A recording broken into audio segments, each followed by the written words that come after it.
Good afternoon. Joining me today are some of the leaders of our state police agencies. Chief Mike Wilson of the Maryland Capitol Police, Colonel Adrian Baker of the Maryland Natural Resources Police, Major Jerome Howard of the Maryland Transit Administration Police, Chief Kevin Anderson of the Maryland Transportation Authority Police, Lieutenant Colonel Roland Butler of the Maryland State Police, as well as Secretary Rob Green of the Department of Public Safety and Correctional Services, and Glenn Fuston, Executive Director of the Governor's Office of Crime Prevention, Youth, and Victim Services. Today would typically be the day when we would recognize National Law Enforcement Appreciation Day by welcoming hundreds of law enforcement officers here to the State House so that we could thank them personally for the incredible job that they do and the sacrifices that they and their families make each and every day. While COVID-19 has limited the crowd that we have here in the State House today, I do want to start by taking a moment to very sincerely express my appreciation to the brave men and women who protect the people of our great state. Not a day goes by when I am not grateful for their service. Today, our primary focus continues to be on the COVID-19 state of emergency and on taking actions to withstand the current surge of the Omicron variant. However, legislators are returning to Annapolis for their 90-day session where they will be debating a few thousand bills. But there is nothing more important than addressing the violent crime crisis in our state and our effort to refund the police and to give them the support and the resources that they need to do their jobs more effectively. In 2020, when the Defund the Police movement started gaining momentum, I was one of the first leaders in America to immediately speak out strongly against it. And as I have been saying for 2 years now, trying to reduce crime by defunding the police is a dangerous and radical idea. It's like saying that you want to improve our schools by defunding education. Homicides and violent crime waves are surging in nearly every major city across the country. And law enforcement agencies nationwide are struggling to attract qualified candidates, as many current officers are retiring early or simply choosing to leave the profession. You could not possibly have a worse time for anyone to call for defunding the police or for cutting funding for public safety.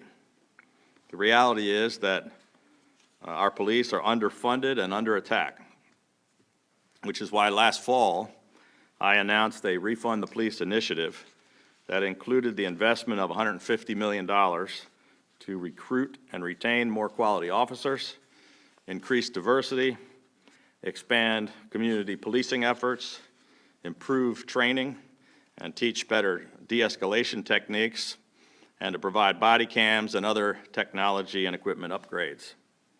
Since announcing this Refund the Police initiative, nationally it has become more clear that the Defund the Police movement has been a massive and utter failure. And now other cities and states have begun to follow our lead. The Governor of California recently announced that he would now be increasing the state's public safety investments and increasing support for law enforcement in an attempt to address the out-of-control crime there. Chicago's City Council recently approved Mayor Lightfoot's budget to increase police funding. After New York City lawmakers voted to cut $1 billion from the police budget, escalating concerns about crime led them to completely reverse course and to restore much of this funding. In fact, the city's new mayor, former police officer, was elected because of his campaign to oppose the Defund the Police movement.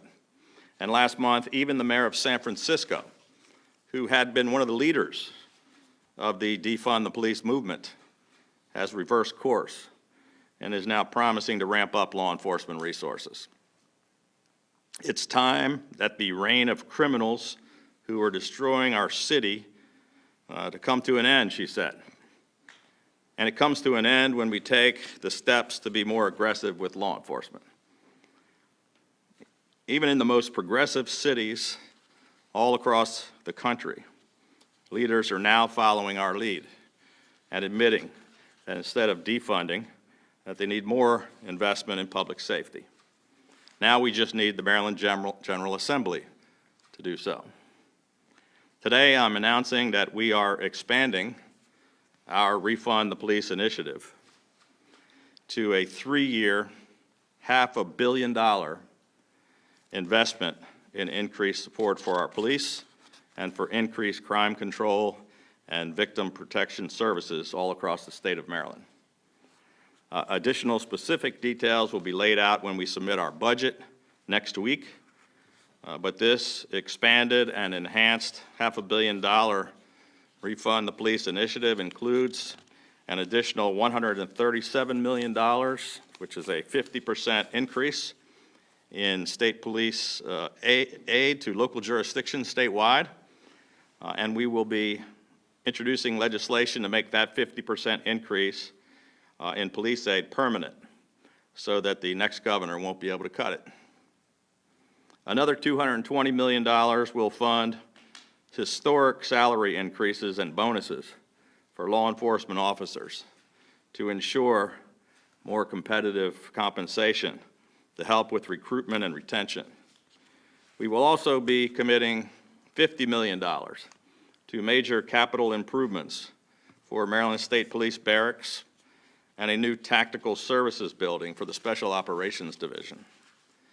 We're providing an additional $30 million in neighborhood safety grants to support hardware upgrades, lighting, cameras, and increased security services for community organizations, business districts, and main streets. A 100% state-funded match for all Crime Stoppers rewards in order to incentivize more witnesses to come forward and offer testimony.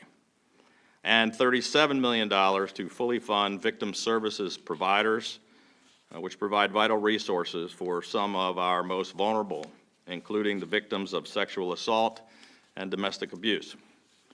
As we previously announced, our Defund the Police initiative also includes $24 million to create a new accountability resources fund, which will pay for more body cams, improved training, more de-escalation training, and other critical tools for state and local police agencies. And an additional $1 million will go directly to the Maryland Chiefs and Sheriffs Associations to help them further expand operational training and support. One of the reasons we have too many repeat violent offenders is that too many violent criminals are not prosecuted and put in jail, or that they are given outrageously shortened or suspended sentences. These criminals who should be in jail are released back onto the streets on parole and probation. The state has continued to increase its presence and collaboration across the state, including embedding parole and probation officers directly within Baltimore City police precincts. But parole and probation officers don't have the authority to make arrests or to issue warrants. Once a warrant for violation of parole or probation is requested, a judge has to issue it, and a local police agency has to enforce it. In far too many cases, particularly in Baltimore City, warrants are quashed by judges, and those that are issued are not prioritized by the beleaguered local police. We need transparency on whether judges are issuing requested warrants and aggressive and immediate enforcement of all open warrants. So today, effective immediately, I have directed Secretary Green and the Division of Parole and Probation to immediately begin a new tracking of all open warrants, beginning with all of the high crime areas in Baltimore City, so that we can take steps to hold judges accountable and to help local law enforcement get more of these offenders off the streets. In addition, we will once again be introducing emergency crime legislation, including the Violent Firearms Offender Act of 2022, to significantly tougher penalties for those who commit crimes with guns and who illegally possess guns, as well as those who supply the illegal guns to violent criminals. And the Judicial Transparency Act of 2022, which will require the Maryland State Commission on Criminal Sentencing Policy to track and publish detailed information on the sentences that are handed down by judges for all violent crimes. We have repeatedly proposed this legislation, including most recently during last month's special legislative session, when legislators once again ignored the pleas of their constituents and the more than 80% of the people of Baltimore and the rest of the state who strongly support this legislation. Just after the legislature left town without taking any action on crime, Baltimore once again ended the year with more than 300 homicides. Among the victims were more young teenagers caught in the crossfire of gang violence, and Evelyn Player, who was stabbed to death at her church, and Baltimore City Police Officer Kiana Holly, who we will lay to rest tomorrow, who was ambushed and shot to death in her patrol car. On the very first day of this new year, a 16 and 17-year-old were gunned down in a triple shooting, becoming the first victims of 2022. Today, I am again strongly urging the leaders of the city and in the legislature to put all of the politics aside and to work with us to finally pass these emergency crime bills. There can be no more excuses and no more delays. The time for action is now. Keeping Marylanders safe is our #1 priority. And as long as I am governor, we will not ever defund our police, and we will continue to do everything we can to empower our law enforcement agencies with the support and the resources that they need to finally get these violent criminals off the streets and behind bars where they belong. With that, I'd be happy to take some questions. Governor Hogan, the two crime bills, we've seen them introduced in the past, they haven't had any traction, haven't gone anywhere. What do you think makes this time different?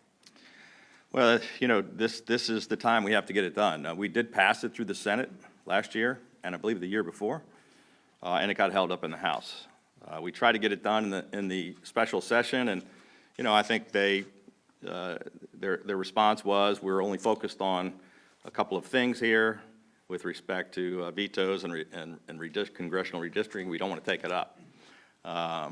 But there really are no more excuses. And the fact that we got it through one House, the fact that 81% of the people in Maryland support our bills, the fact that 86% of the African Americans in Maryland support these bills, the fact that somewhere close to 90% of the people in Baltimore City support these bills, the fact that city leaders and legislators continue to ignore their pleas when people are dying every day, it's just unacceptable. And so, yeah, people say, well, why don't you just give up because they didn't pass it before?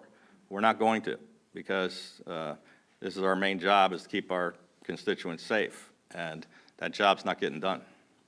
Governor, as far as the open warrants, how will the public find out what they are and how successful it's been? You know, I think I'm not sure how much of that is able to be released. I don't know how the process works, quite frankly. So, but the point, I mean, it strikes me as the point would be. I think we're trying to be as transparent as possibly. I would imagine that Glenn Fuston, Governor's Office of Crime Control and Prevention, when we get that information, we'll be able to, you know, post it and provide it so that we can have full transparency.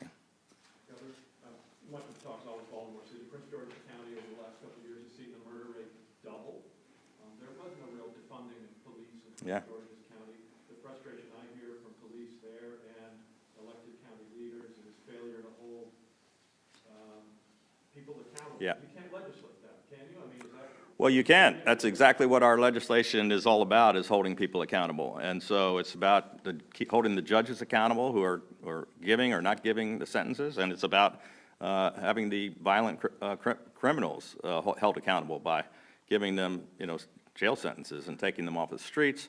And, Prince George's County is not immune. They've got rising crime.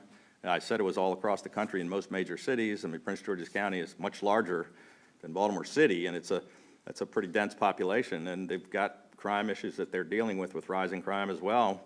And I think, the police do a great job, but they need all the help they can get, which is why we're providing additional resources to the Prince George's County Police, as well as the Baltimore City Police and all local police and state police across the state. But we really need the legislature to act on these crime bills so that we can hold judges and criminals accountable. But the state's attorney choosing not to move ahead with some.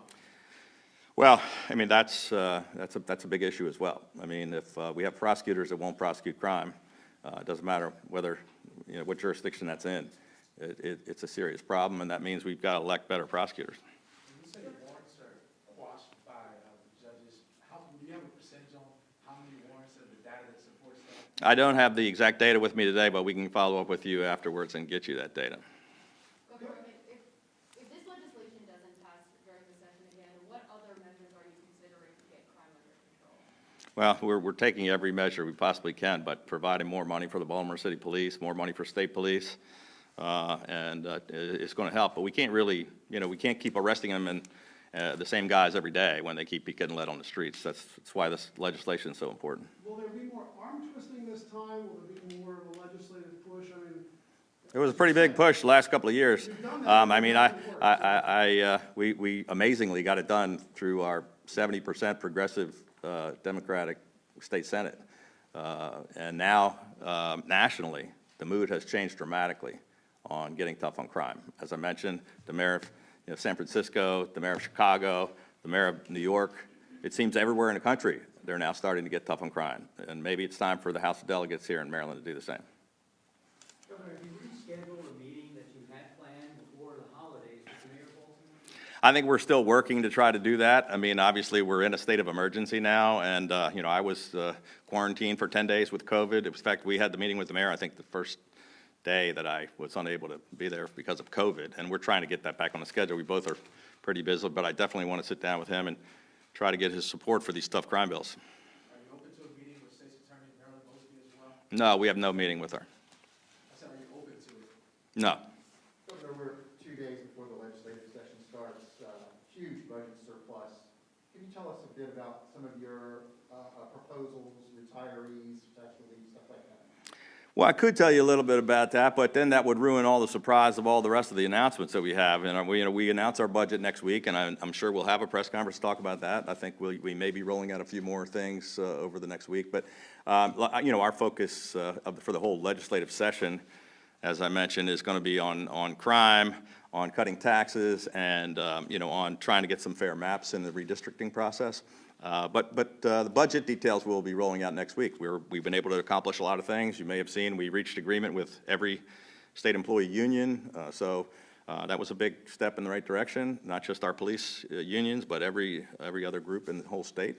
It took a lot of work, a lot of people to get that done. But, we're going to put money in the rainy day. We're going to be in much better fiscal shape. Looks like we're roughly, blow the whole announcement. Well, we went from a $5.6 billion structural deficit when I got here to like a $2.5 billion surplus. So we'll have some more details about exactly what we're going to spend the money on, but we're in great shape. We have, I think, the 4th best economic recovery in America. Governor Hogan, do you think since last time with these bills, didn't really seem to get a lot of support from the leadership inside Baltimore City specifically? Do you Yeah. think that the city council and the mayor, should they be pressuring or talking and lobbying the Yes. city delegation? Absolutely. Thank you for the question. The question is, should the city leaders get involved in helping push these bills? I have sat down with every single mayor, and I think there's been 4 mayors since I've been governor, and every single police commissioner, I think there's 5 or 6, and every single one of them is to elicit their support for these bills. And we're gonna continue to do that. I'd like to get the support of the city council. This is really not just a Baltimore City issue. These, as Brad's question, Prince George's County's got some rising crime as well.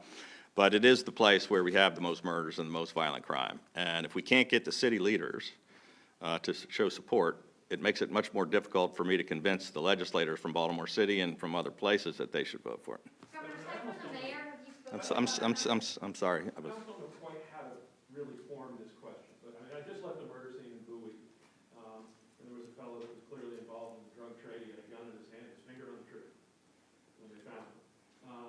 And, you know, we cover a lot of these crimes, and they seem to be, you know, sort of societal issues that, and I talked to people there, and they say, well, they don't really know what, I talked to a very high-ranking police officer who said, if we were fully funded, if we had a cop on every corner, there's no way we could prevent a lot of these targeted crimes, domestic. Do you really believe that doing this sort of thing can really make a dent in what's going on out in the community when we've seen, I mean, I'm sorry, a doubling of homicides in Prince George County in 2 years? There's something there other than just law enforcement. Well, there's no question there's something going on that's more than just law enforcement, and it's not just happening in Prince George's County or Baltimore City. It's happening all across America. And no, I don't know that the steps that we're taking are going to be able to change that. But not doing anything and not taking every step that we can would be a terrible mistake. So we're going to keep standing up and doing everything we possibly can. Some of it is not going to be under our control. Last question. Governor, going back to getting city officials to support your plan, aside from the mayor who you've met with, have you reached out to the city council president or others No. from the city council? Not yet. Do you plan to? Yeah, probably. I mean, we'll be happy to talk with them. We've talked to all of them in the past about these exact same bills without much success, but we'll certainly try to do it again. Thank you. Thank you. Thanks, guys.